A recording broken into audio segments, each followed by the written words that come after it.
Delusiondispeller, and I'm thinking this is going to be our last video on pregnancy and some things that I wish I would have known.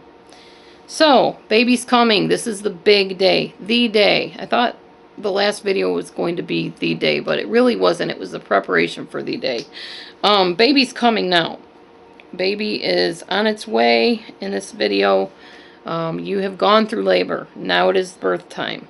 Now let's find out some things that I wish I would have known. Your dilating cervix. You will hear the nurse or the doctor say, you are 8 centimeters dilated, you are 9 centimeters dilated, etc. You want to be 10 centimeters dilated before they start trying to birth the baby. This is one thing I didn't know. Once they tell you your cervix is dilated, it does not mean push. It doesn't equal that. Cervix dilating means your cervix is opening up in preparation for the baby's head to fit through so the baby can be born. It doesn't mean it's time for you to push the baby out. If you push too soon, you can tear not only your vaginal area but your cervix. And I can't imagine that would be fun because I've had a cervical biopsy and I know that didn't feel too good afterwards. So when they tell you pant, that means instead of push, don't push down here, push out here. So, or that's what you want to be doing. You don't want to be bearing down like you're having a bowel movement when they say your cervix is dilated and the baby's coming. Remember that. Cervix dilated does not equal push unless they tell you to push. But if not, you're going to be panting like hopefully you learned in Lamaze or childbirth class. You can also hurt the baby if you push too soon because those head bones, like I told you, they have to crunch down like that to get through the opening. And if they don't have time to do that, you could damage the baby's head. So be careful about that. Remember that it can take hours, sometimes days for a cervix to dilate. So when they tell you, oh, you're 2 centimeters dilated. Now, first of all, the reason they're telling you that is that little donut hole, which I'm going to show you this again. That little donut hole called the cervix. We'll pretend this is it. Hopefully you can see that. When you are examining a woman, I know this because I was a midwife. I was training to be a midwife. They take their 2 fingers, these 2 fingers, and they push into the woman's vaginal area till they feel this donut hole thing. There we go, like that. And then, here, we'll try this way. What they're trying to feel is it open this much? I can't get my fingers in? Or is it open just enough to get 2 fingers in? If it's 2 centimeters dilated, this is what you're looking at. 2 fingers able to be inserted. 3 centimeters. 3 fingers like this into the cervix. Same thing, 4 fingers, 5 fingers, and then when you're 10 centimeters dilated, obviously you're not going to be inserting fingers anymore. You're going to know that that baby's head is down there, probably feel some hair on the baby's head, you know, that way. So it's going to open gradually, and it takes a while for it to open sometimes.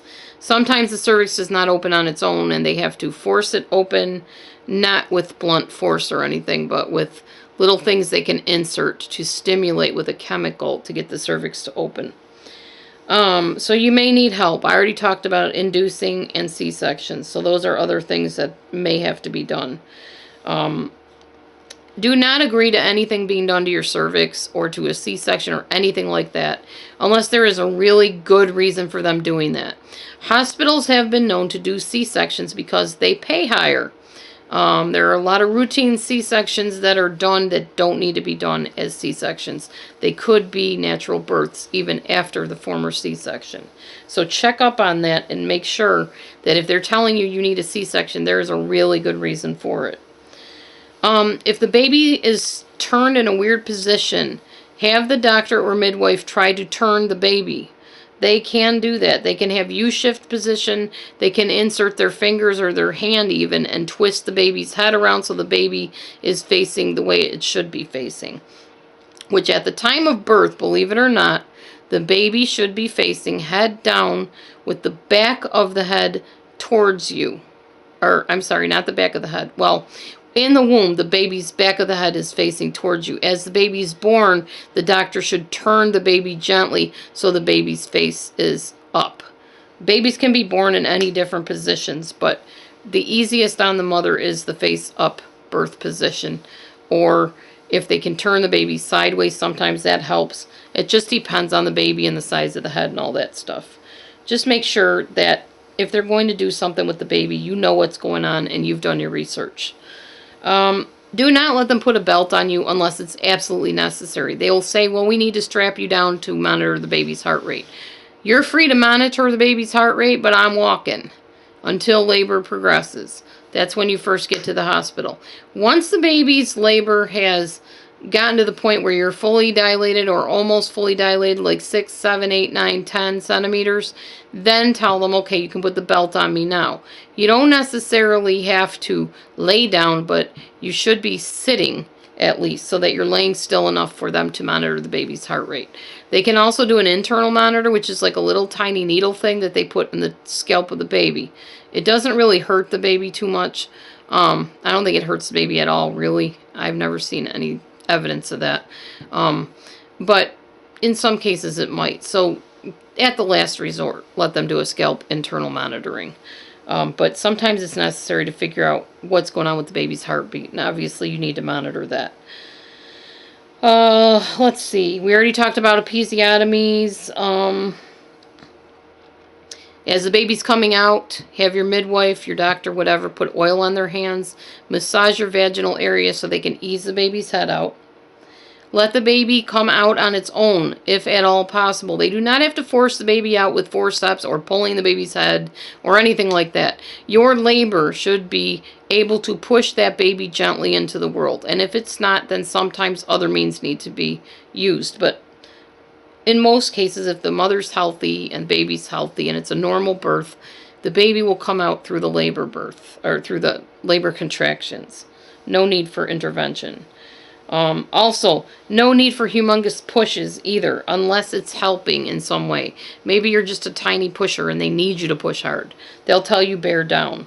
And if that's what they need to do and they've done everything else they need to do, then bear down. Visualize that baby coming into the world. Visualize. Literally. See the baby in your mind coming through the birth canal, coming through that cervix, and gently making its way into the world. So, that's basically the birth process. Once the baby is born, do not let them cut the cord until the blood is fully pulsated through the cord. That baby is getting nutrients and vitamins and everything it needs in that last little bit of blood in the cord. So let the blood finish pulsating in the cord before they cut it. Once the blood's all the way into the baby that needs to be there, then they can tie it and cut it, or have your husband cut it, or you, or whoever. But not until then. Don't let them cut that cord prematurely. Have them hand you the baby right after the baby's born, unless there are complications. The baby comes out of the birth canal into the world and right up to mom's breast. Now, the baby's obviously probably not going to start nursing right away. It's kind of a shock to the system to be out in this cold world from a warm womb. But they'll wrap the baby up in a blanket just lightly over you and put it right to your breast so you can bond with the baby and the baby can hear your heartbeat and the baby can feel close to mom outside of the womb, because that's where baby's going to be growing up from at that point. So they should be on mama's chest right away. Don't let them be fussing with the baby right away unless they have to do things if there's problems. Now, if the baby's obviously in distress, they need to take the baby from you, put oxygen on the baby, check different vital signs, whatever. But I'm talking about in a gentle birth situation where everything's okay, then you have that bonding time with the baby. If the baby wants to nurse, by all means, let the baby breastfeed. Another thing I didn't know. While all of this is going on and you're bonding with your baby and you're looking into the baby's eyes and all that stuff, because some babies are born with their eyes open. Some babies are born with teeth, believe it or not. As you're admiring your baby, there's still more work to be done down below in your vaginal area. If you tore, they need to sew it up or put some kind of salve on it. You're still going to deliver something else, which I didn't know about in my first birth. You have to deliver the afterbirth, the house the baby lived in, the womb, not the womb, but the sac that was in the womb that the baby was in, has to come out next. And yes, you will be pushing that out, possibly too, if it gets stuck.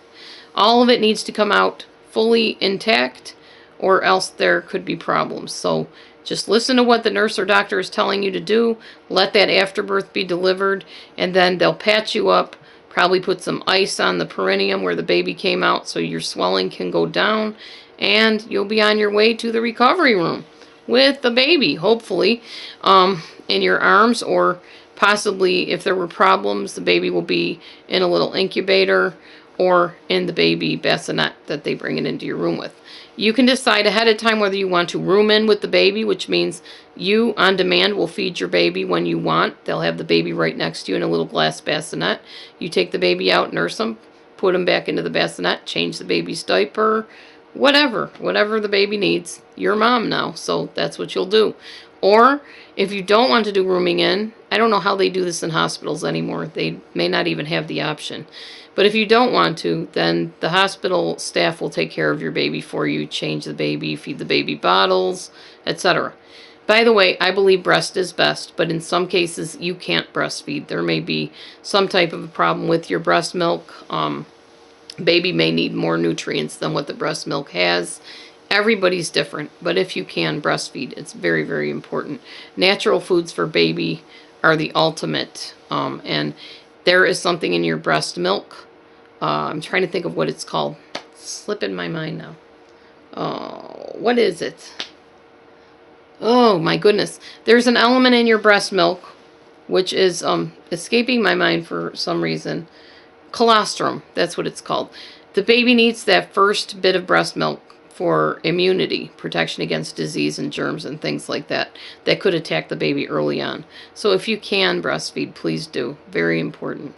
All right, so that sums up pretty much everything about my pregnancy birth situations, with some comments about what I wish I would have known, and some things I did know, some things I didn't.